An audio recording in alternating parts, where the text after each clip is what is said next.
Hi, welcome to அமுத சுவை. இன்னைக்கு நம்ம கிராமத்து ஸ்டைல் மீன் குழம்பு எப்படி வைக்கிறதுன்னு பார்க்கலாம். இது தேலி மீனுன்னு சொல்லுவாங்க. எங்கள் ஊர் குளத்தில் பிடிச்ச மீன் இது. இந்த மீனை வச்சு மீன் குழம்பு இன்னைக்கு எப்படி வைப்போம்னு பார்க்கலாம்.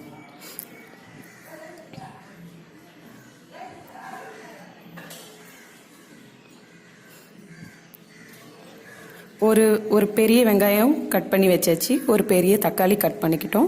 பூண்டு கொஞ்சம் இடித்து வச்சுக்கிட்டாச்சு. கொத்தமல்லி, கருவேப்பிலை.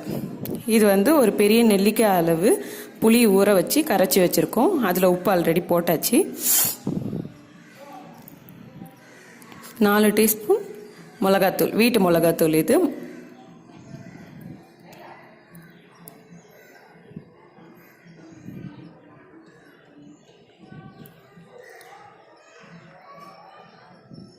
இதுக்கு ஒரு பாதி மாங்காய் ஒட்டு மாங்காய் கட் பண்ணி வச்சுருக்கோம்.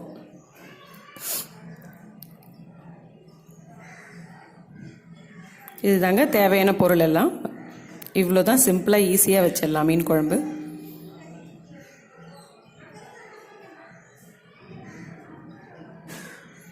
இப்போது நான் சட்டியில் தான் நாங்கள் மீன் குழம்பு வைப்போம். அதனால் சட்டி இப்போ காய வச்சு அதில் 4 ஸ்பூன் எண்ணெய் ஊற்றுறோம். ஹீட் ஆனதும்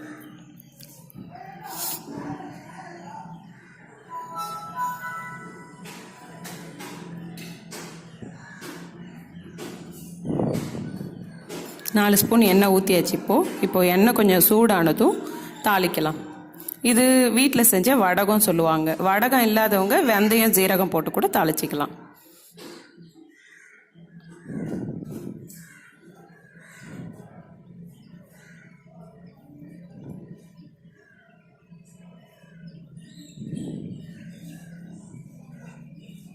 இப்போ வடகம் நல்லா பொரிஞ்சதும் மற்ற இன்க்ரீடியன்ஸ்லாம் ஆட் பண்ணலாம்.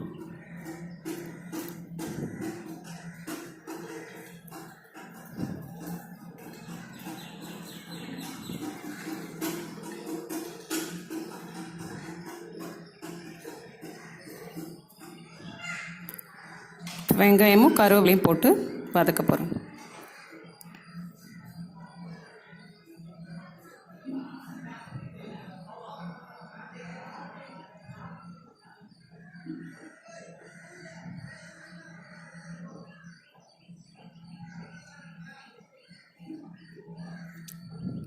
ஒரு 5 நிமிஷம் நல்லா வதங்கினதும் தக்காளி எல்லாம் ஆட் பண்ணிக்கலாம்.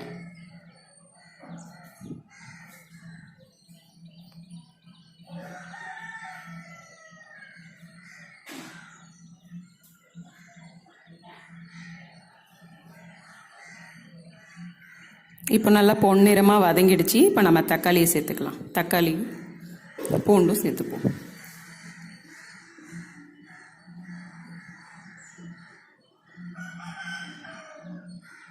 எல்லாத்தையும் சேர்த்து இந்த தக்காளி நல்லா மசிகிற வரையும் ஒரு 10 நிமிஷம் நல்லா வேக விடலாம்.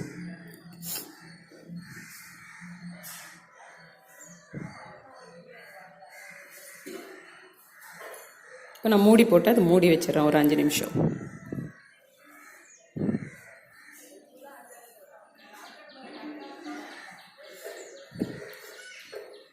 ஒரு 5 நிமிஷம் ஆயிடுச்சு.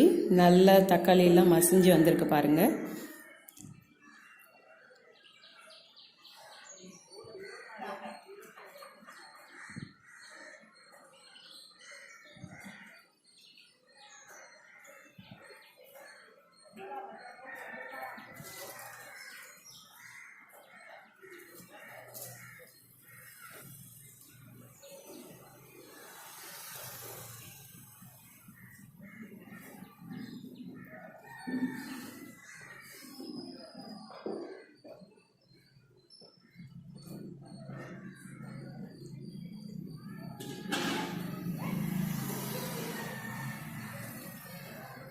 இப்போ வெங்காயம், தக்காளியெல்லாம் நல்லா மசிஞ்சு வந்ததும் அதில் வச்சிருந்த கொத்தமல்லி போட்டாச்சு.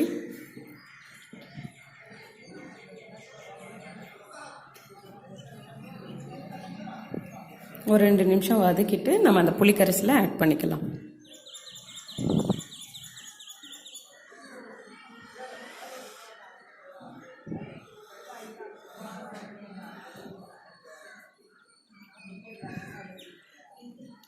அந்த புளி கரைசலை ஆட் பண்ணி ஒரு 20 நிமிஷம் நல்லா கொதிக்க வைப்போம். அந்த மிளகாத்தூள் வாசனையெல்லாம் போகிற, பச்சை வாசனையெல்லாம் போகிற வரையும்.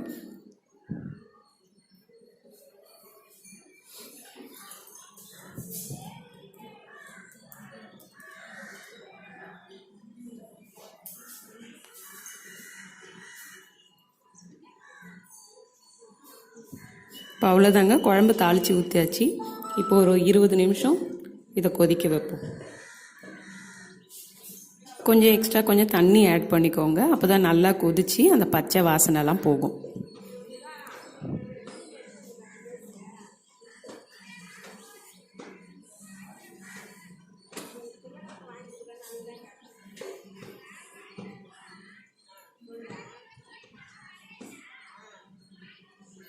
அவ்வளோதாங்க, ஒரு 15 நிமிஷம் நல்லா கொதிச்சிடுச்சு. அந்த பச்சை மிளகாத்தூள் வாசனையெல்லாம் போயிடுச்சு.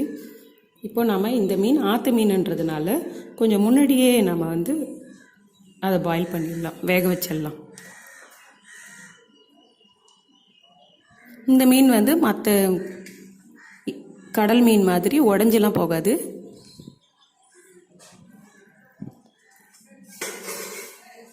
இது ஒரு 10 நிமிஷம் மீன் வேகட்டும், நம்ம போட்டு மூடி வைக்கலாம்.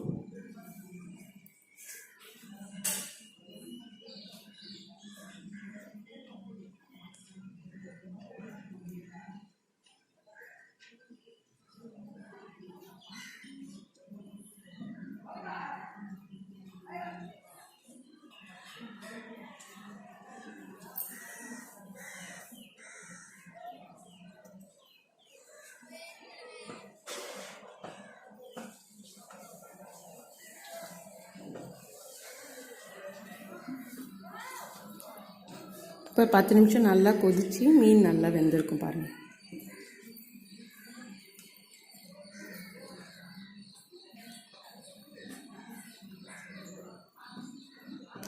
இந்த மீன் உடையாமல் நல்லா அப்படியே முழுசாகவே இருக்குது பாருங்கள், நல்லா வெந்துடுச்சு. இப்போ நம்ம வச்சுருக்கிற இந்த மாங்காவை போட்டுக்கலாம்.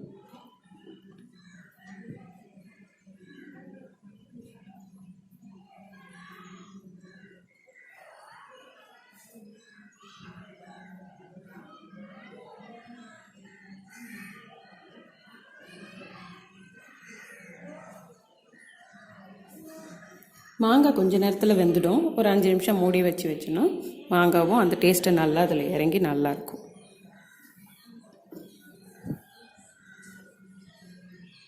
பாருங்கள், ஒரு 10 நிமிஷம் கழித்து மீனும் நல்லா வெந்துடுச்சு, மாங்காவும் நல்லா வெந்திருக்கு.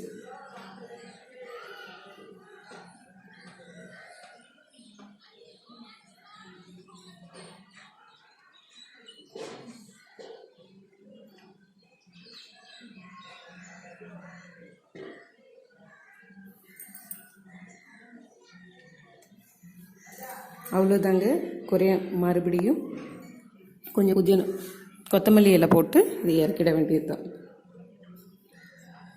இந்த மாதிரி செஞ்சு பாருங்கள், ரொம்ப சூப்பராக இருக்கும். அதுவும் நாளைக்கு மறுநாள்லாம் வச்சு சாப்பிட்டோன்னா மீன் குழம்பு, இட்லி, தோசைக்கெல்லாம் சூப்பராக இருக்கும்.